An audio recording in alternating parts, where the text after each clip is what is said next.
Did the Penguins get back on track on Saturday night against the San Jose Sharks? Pat and I are going to discuss that, plus a lot more on this edition of the Locked On Penguins podcast. You're Locked On Penguins, your daily podcast on the Pittsburgh Penguins, part of the Locked On Podcast Network. Your team every day.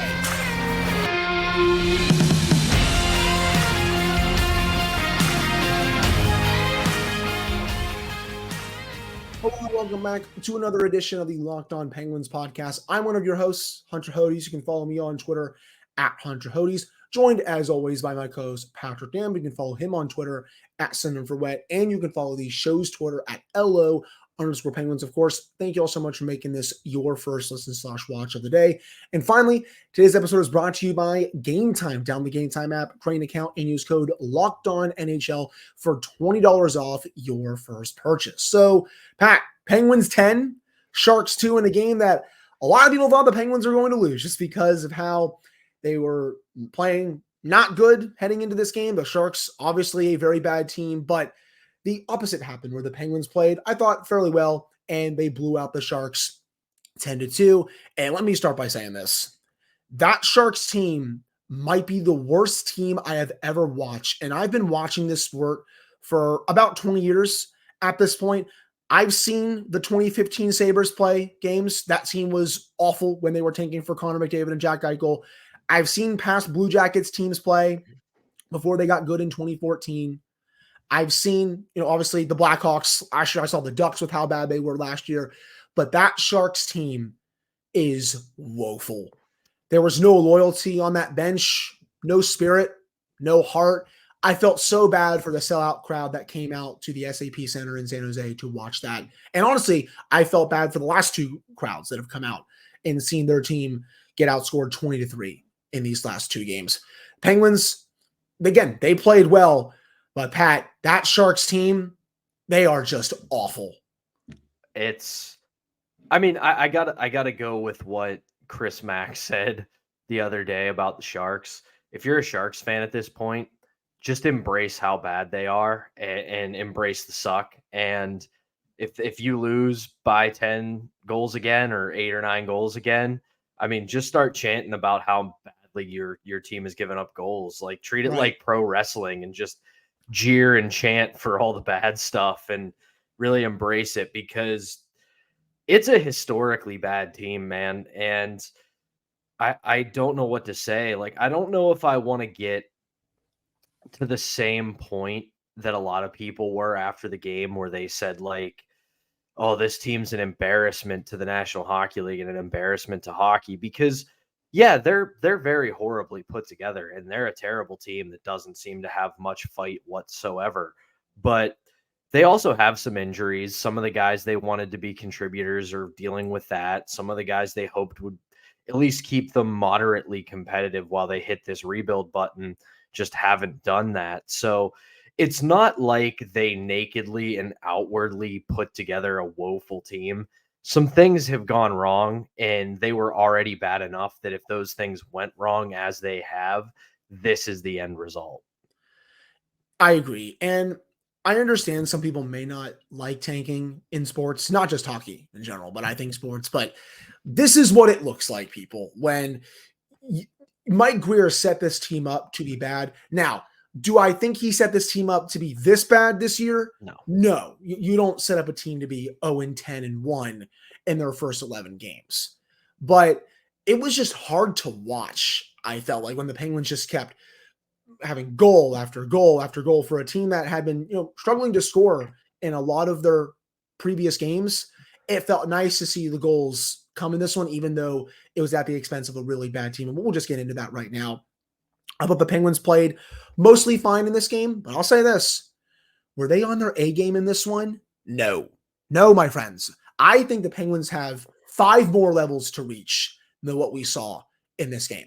I thought the first period, they came out a bit sluggish. They had a multi-goal lead pretty quickly. Reilly Smith was a beast in that first period. But overall, I thought they were a bit sloppy with the puck. They gave the Sharks a few too many quality chances in that first period. A much better team, in my opinion, capitalizes on those chances and maybe puts one or two of them past Tristan Jarry. I will say Tristan played really well in this game. We'll get more into that a little bit later. But although the Penguins were a bit sloppy in that first period, even honestly as the game went on, the sloppiness went down a little bit, but it wasn't their A game. And I know sometimes it's hard to bring your A game against a team that's bad. I mean, that's just, I think, common for any team around the NHL. But I do think the Penguins still have things to work on. I'm not going to sit here and say that this is their we're back stuff or this was their get right game. That's coming this week when you play two much better teams. The Ducks have won 6 in a row. They just beat the Vegas Golden Knights on Sunday night, handing them their first regulation loss this season. They're playing really well. We also just saw them come to Pittsburgh.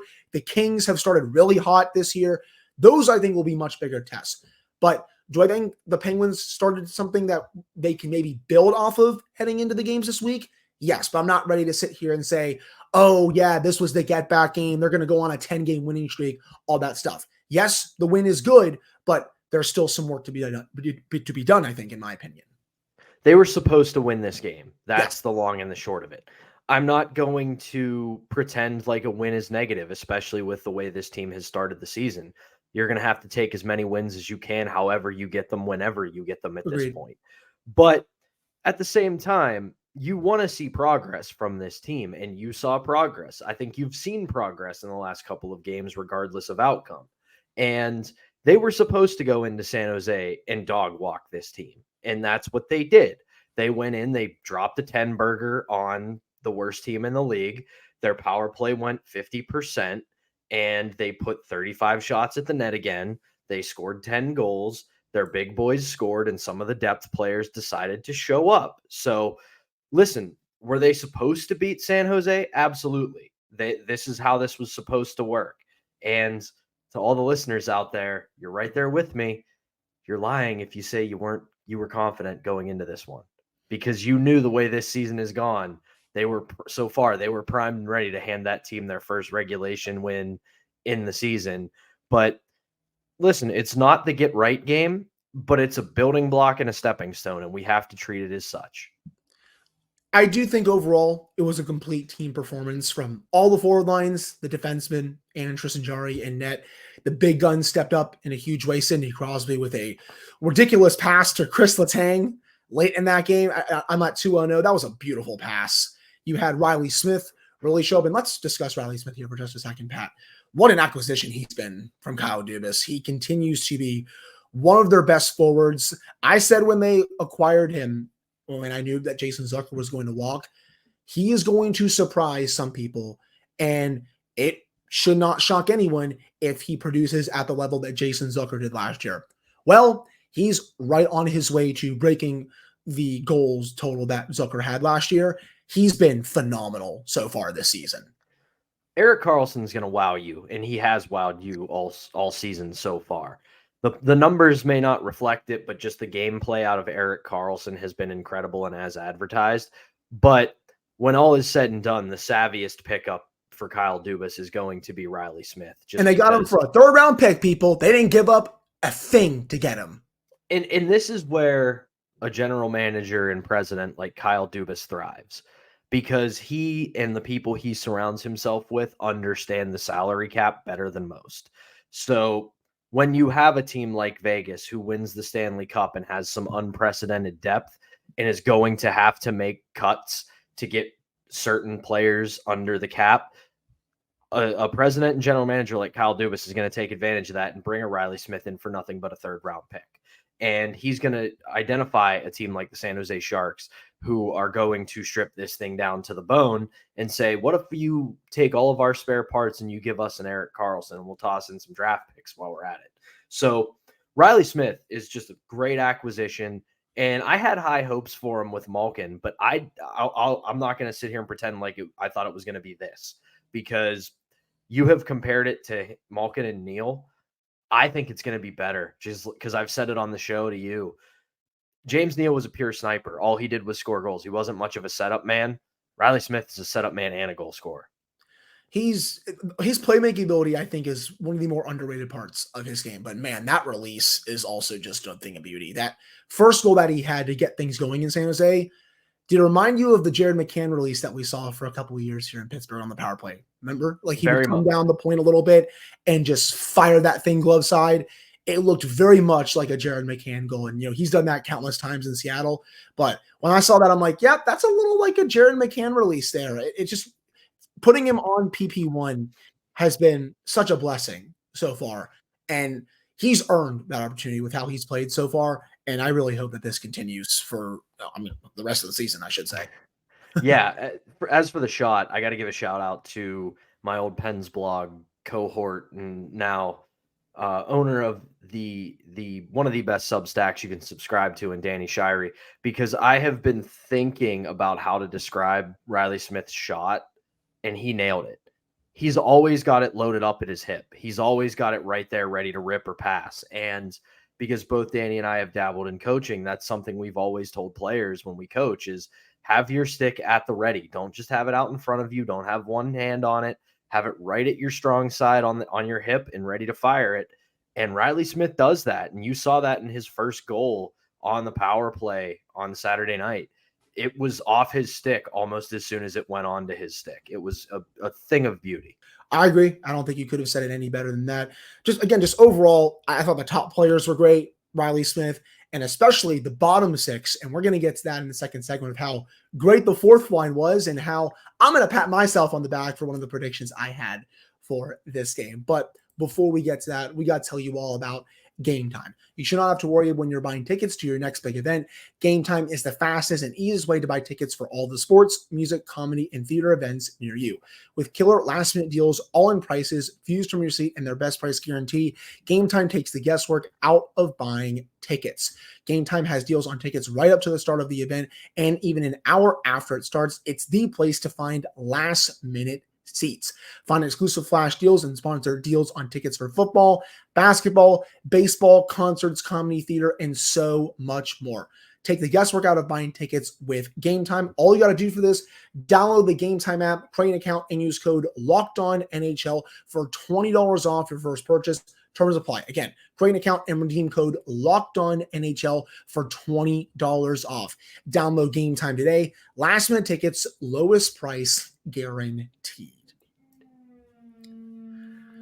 All right, we're back here on this episode of the Locked On Penguins podcast. I'm Hunter Hodes, joined by my co-host Patrick Damp. So much like what Radim Zohorna he did to the third line when he first joined it in place of Jansen Harkins and what he has done since joining it, we got the same thing with Vinny Hinostroza on Saturday.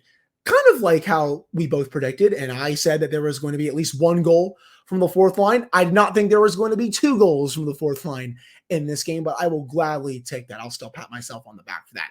Both Vinny Hinostroza and Matt Nieto get their first goals as Penguins against the Sharks, and that line was cooking all game long. At 5-on-5, they were on the ice for about 8 minutes. They had 52.9% of the shot attempts, 2 goals for, 0 goals against, 75% expected goals for rate, 57% scoring chances for rate, 2 high danger chances for, no high danger chances against. I'm sorry, Jeff Carter. I think it's time for you to go be a family man at this point. Hinostroza, Matt Nieto, and Noah Chari going to play like this without you on that line. I just thought it was a really nice game from the fourth line overall. And I know it's a small sample size. You played the worst team in the league, but I'm still going to take a victory lap on that. But overall, I will say this. Want to see what they can do going forward against some better competition. This was good. It's a good start. Let's see if it can continue. But I really like the early signs what we saw the Hinostroza, Achari, Nieto line on Saturday night. Again, like I said, we have to give props when they're due. Yes, it's a terrible San Jose team, but you want them to go out and dominate a terrible San Jose team. Right. So much of that in the discussion gets lost is when you want to see a team get better, you want to see a team improve and do the things they're supposed to do as a winning team, and then you try to downplay it when they do that. Yeah, it's a terrible Sharks team. They won by 8 goals, and their fourth line had just under 8 minutes of time on ice. It had the highest expected goals for share. That's what you want them to do. Absolutely. Now, are they going to do that against contenders? Probably not. But if they do what the third line did and have just above 50% of the expected goals percentage against a better team, then that's what you want your fourth line to do. You're not counting on them for offense. And if I've said it to you, I've said it a million times. If your fourth line's if tweaking your fourth line fixes everything, you got problems way larger than the fourth line. So I like what I saw out of them. I thought they played fast. I thought they played the type of game they needed to play, scored 2 goals.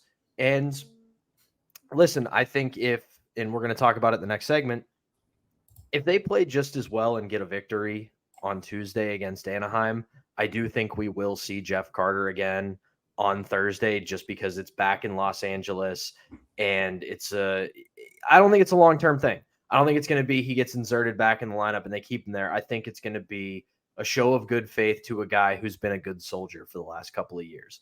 He goes back to a place he won 2 Stanley Cups, had a good career there, and when you play guys in areas like that, they tend to up their game a little bit. At least it makes a little bit of sense, because that could be his last time in Los Angeles if he retires after this year. So I think I understand what you're saying there. Yeah, I'm not sitting here abdicating for Jeff Carter to get a spot every night again. But if they bank another win on Tuesday night, and this is going to be Jeff Carter's likely last trip to Los Angeles, you let him play. And it doesn't mean you got to trot him out there every third shift. You can play the top 9 a lot more and give him 2-3 shifts in a period. I mean, yeah, if he's getting 8 minutes of ice time in that game, it's probably not going to be that big of a deal. I'm just someone who I loved what I saw from Hinostroza on that line. So I'm like, okay, keep rolling with this until you can't roll with it anymore. And then if maybe one of the players struggles or something like that at some point, then okay, maybe you can insert Carter. But I guess I do understand to a degree what you're saying. And hey, if this is Carter's last time in Los Angeles with the success he had there, maybe he plays there one last time, walks off into the sunset after the year, calls it a career, all that good stuff. And by all accounts, the guys in the locker room love him. He's a great, and they're going to want to do that for him. Whether we as analysts and prognosticators want to admit that plays a part in sports. Guys love their teammates. And when you have a guy who goes to a place where he won 2 Stanley Cups, built a legend, and it's probably going to be his last time there, the boys are going to want to play a little bit harder for their guy. They're going to want to see their guy in the lineup and have him go home with a win. Yeah, no, I totally understand that. I hear where you're coming from. Outside of that, I still thought the third line, even though there really wasn't much offensive production from that line, it still played well. You look at the numbers for it. When they were on the ice, they had about 9 minutes of ice time, 64.7% of the shot attempts. They had 58% of the expected goal share. They had 70% of the scoring chances. I'll take that any day, even though there wasn't much offensive production. But I'm still liking what I'm seeing from that third line, of course, thanks to Zohorna, who has really provided quite the jolt, spark, whatever word you want to use. Still want to see how it does against a couple of the other teams this week. We saw them play really well against the Ducks last Monday, funny enough, in a game that I still will say the Penguins probably should have won. But I'm still liking the progress I'm seeing from that line. Overall, the bottom 6, things are at least trending up right now, Pat, which I'm happy about. Continue to make me eat crow is what I think what I'm trying to say. It's starting to come together, and I would have liked for it to come together a little quicker, because while it wasn't a complete liability early on, it definitely didn't help. And when you're a team with Stanley Cup aspirations, it can't be something close to an active liability early in the season. It, at the very least, like Chris Mack told us, has to be 50-50. Right. No, I agree with you on that. Overall, things are good with that part. I thought the power play was also pretty strong in this game, even outside of Reilly Smith. I thought Evgeny Malkin had a really good game in this one. I discussed that disgusting Sid pass that he had to Chris Letang. I thought Letang actually you had this prediction for this game. Chris Letang, I thought, played really well in this one. So, Pat, how about you pat yourself on the back right now? There you go. Chris Letang, I think Crosby's presence was felt most of the night. Points and numbers don't show it, but his presence was felt most of the night. It's his 1200th game, man. Of course he's going to really show up right there because of that milestone. And, just to talk about that for just a second, 1200 games. Congratulations to Sid on that. For a while, it felt like he wasn't going to get there just because of everything he's been through throughout his career. But the fact that he is now there and hopefully has many more games to go before he calls it a career, just outstanding. So congratulations to Sid. I said it after his 500th goal, man. Like, the the concussion in 2011 and 2012 really, I don't want to say it's kept me from ever actually critiquing him, because I've critiqued him on this very show. I've critiqued him on other podcasts and on the radio. I just did last week. It's okay. But it really put into perspective for me what a special person and talent he is. Yeah. And I just savor every moment I've got left watching him play hockey. So knowing that he's played 1,200 games and probably has a couple hundred more left before he hangs them up, man, like, just one of the greatest to ever do it. And we've been so damn lucky to get to watch him all these years. I sincerely hope he can get to 1,500 before he calls it. I think that's I still think it's a realistic goal, in my opinion, for 300 more games. If he stays healthy, I would love to see him do that. You know, whether he's 40, 41, 42, whenever he decides to call it a career, I think 1,500 games would be a pretty cool mark to see overall. But Sid, congratulations on 1,200. Continues to be one of the greatest players in NHL history. And again, that pass, I continue to say it on the show today, just absolutely disgusting stuff from the captain. But I think that will do it for the second segment. Coming up to end the show, Pat and I are going to discuss the performance from Tristan Jarry in this one, plus P.O. Joseph got back in the lineup. Pat and I are going to give our thoughts on that and how he looked next to Ryan Shea. But before we get to that, we got to tell you all about FanDuel. Score early this NFL season with FanDuel, America's #1 sportsbook. Right now, new customers get $150 in bonus bets with any winning $5 moneyline bet. That's $150 if your team wins. If you've been thinking about joining FanDuel, there's no better time to get in on the action than right now. The app is so easy to use. There is a wide range of betting options, including spreads, player props, over-unders, and so much more. So visit FanDuel.com/lockedon and kick off the NFL season. That's FanDuel, the official betting partner of the NFL and Locked On. All right, we're back here on this episode of the Locked On Penguins podcast. I'm Hunter Hodes, joined by my co-host Patrick Dam. So going off some of the predictions that we made on Friday's episode, you said Tristan Jarry was going to give up a howler in this one, and based on the 2 goals that he gave up, I wouldn't classify those as howlers per se. I will say, though, I thought Tristan had a really good game in this one. He saved the Penguins' butts a few times in the first period where I thought the Penguins were a bit sloppy, just not taking care of the puck. And again, a better team probably finishes those chances, a team that's not 0-10-1 like the San Jose Sharks. But overall, I thought this was a step in the right direction for Jarry. But I want to see it continue against the team on Tuesday night, the Ducks, where he just played one of his worst games of the season last week, and then potentially on Thursday against a Kings team that is one of the best teams in the Western Conference this year. But overall, I thought his puck tracking ability in this game against the Sharks was pretty good. His movement was solid. He was much more aggressive, which, again, when he's actually aggressive, he's on top of his game. And he was swallowing pucks, not giving up any of those weird rebounds that he was against the Ducks. And before that, earlier on in the season, I thought he played a really strong game in this one. Yeah, this might actually be a good spot for a bounce back, to call it a get right game when it comes to Tristan Jarry. Said it to Josh Taylor on 93.7 yesterday. The concerning thing for me is that this is only his second non-shutout game where he had a save percentage over 900. So he has to build off this. And just overall, and we'll preview the game in depth tomorrow. But if you can't get up for tomorrow's game as a Penguins player, don't bother leaving the locker room, because just a week ago, this team came into your house, they snatched 2 points off of you, and then they laughed about it. So if you don't have some sort of wounded pride after last week's Ducks game going into tomorrow, again, do not bother coming out of the locker room, because I'm not going to say that it's the most important game of the season, but early on, it's going to be one of the most impactful. With how the Penguins played against the Ducks, and again, I thought they outplayed the Ducks in that game, but they were let down by Jarry. Tristan, of all people, needs to show up in this game, because I do think against the Ducks, the skaters really showed up in that game, especially the top 6X. The third line was tremendous in that game against the Ducks. I thought Lars Eller played his best game as a Penguin last week against them. I thought Radim Zohorna was also great. Drew O'Connor had some chances. I don't think it was the fault of the skaters that they lost that game.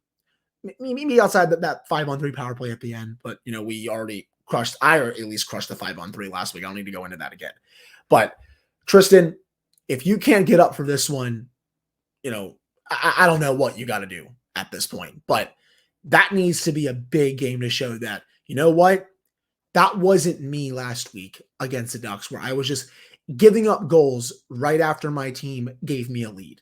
And we'll preview this in depth on Tuesday, as Pat said, but that's where I also really want to see if the improvement we saw on Saturday against the Sharks was for real.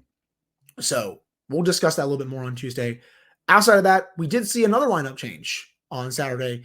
Chad Reilly comes out of the lineup. P.O. Joseph draws back in, plays with Ryan Shea.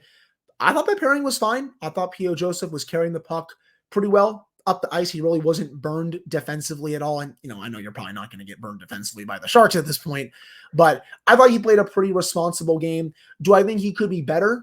Absolutely.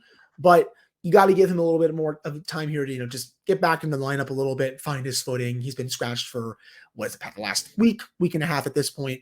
But I thought it was a nice first game back for him, knocking off the rust a little bit. I would expect him in that game against the Ducks on Tuesday night.